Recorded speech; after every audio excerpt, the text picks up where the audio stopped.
किसी गांव में मोहन नाम का एक गरीब चायवाला रहता था।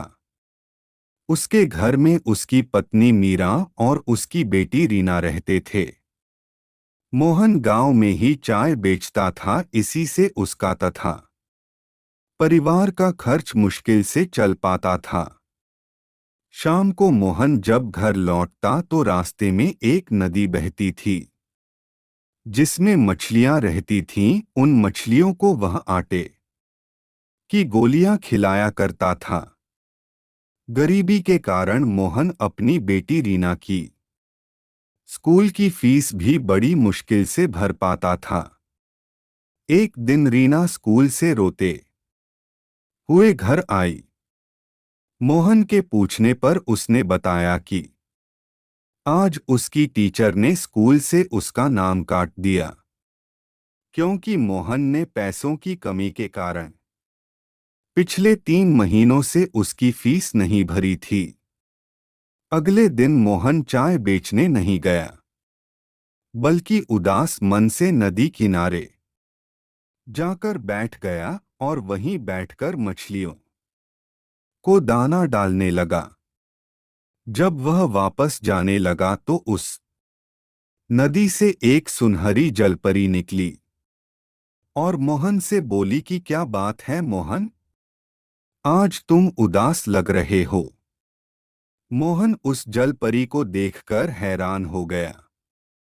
उसने पूछा कि आप कौन हो। जलपरी ने कहा, मैं एक जलपरी हूं और मैंने जादुई शक्तियों द्वारा तुम्हारा नाम जान लिया। अगर तुम्हें कोई कष्ट है तो मुझे बताओ, मैं तुम्हारी सहायता अवश्य करूंगी। मोहन ने सारी बात उस जलपरी को बता दी। जलपरी ने कहा, मोहन कल तुम सूरज निकलने से पहले यहाँ आना। मैं तुम्हें सोने के सिक्कों से भरा थैला दूंगी। यह सुनकर जलपरी वापस नदी में चली गई। अगले दिन सूरज निकलने से पहले ही मोहन नदी पर पहुंचा, तभी वहां जलपरी प्रकट हुई और उसने मोहन को सोने के सिक्कों से भरी एक थैली दी।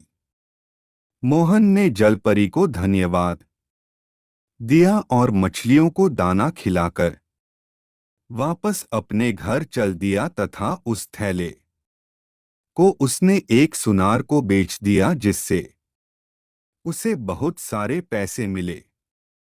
सबसे पहले मोहन ने अपनी बेटी के स्कूल की फीस भरी, जिससे कि वह वापस अपनी पढ़ाई शुरू कर सके। कुछ महीने के बाद मोहन ने उन पैसों की मदद से एक छोटा सा होटल शुरू कर दिया। उस होटल से उसकी आर्थिक स्थिति अच्छी होने लगी। मोहन ने सोचा कि अब उसके पास अच्छा खासा धन हो गया है, अब वह जलपरी को सोने का थैला उसे वापस कर देगा, क्योंकि अब वह मेहनत से व्यापार के द्वारा अपने परिवार का खर्च चला सकता है। उसी गांव में महेश और सुरेश नाम के 2 व्यक्ति रहते थे। वे मोहन की सफलता से ईर्ष्या रखने लगे कि वह इतनी जल्दी कैसे धनी व्यक्ति बन गया। किसी तरह उन्हें सोने के सिक्के वाली बात पता चल गई। अब तो महेश और सुरेश ने एक योजना बनाई कि कल जब वह नदी के पास जाएगा तो हम उससे सोने के सिक्कों की थैली छीन लेंगे। योजना के अनुसार दोनों ने मोहन का पीछा किया और नदी के पास ही एक झाड़ी के पीछे छिप गए। मोहन ने जलपरी को थैला वापस करते हुए कहा कि जलपरी, तुमने मेरी बहुत मदद की है और तुम्हारे कारण मैं अब एक धनी आदमी बन गया हूं। साथ ही मैंने अपना व्यापार भी शुरू कर लिया है, इसलिए मैं यह सोने के सिक्कों की थैली आपको लौटाना चाहता हूं। जलपरी मोहन की ईमानदारी से बड़ी प्रसन्न हुई। अभी वह बात कर ही रहे थे कि महेश और सुरेश दोनों ने मोहन को पकड़ लिया और उसे धमकाने लगे और थैला देने के लिए कहा।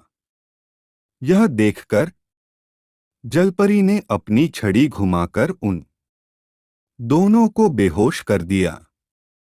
उनके बेहोश होने पर जलपरी ने मोहन से कहा कि हमेशा ईमानदारी से अपना व्यापार करना, जिससे व्यापार में तुम्हारी खूब तरक्की होगी। यह सुनकर मोहन ने जलपरी से वादा किया कि वह ईमानदारी और पूरी लगन से काम करेगा। उसने जलपरी को धन्यवाद दिया।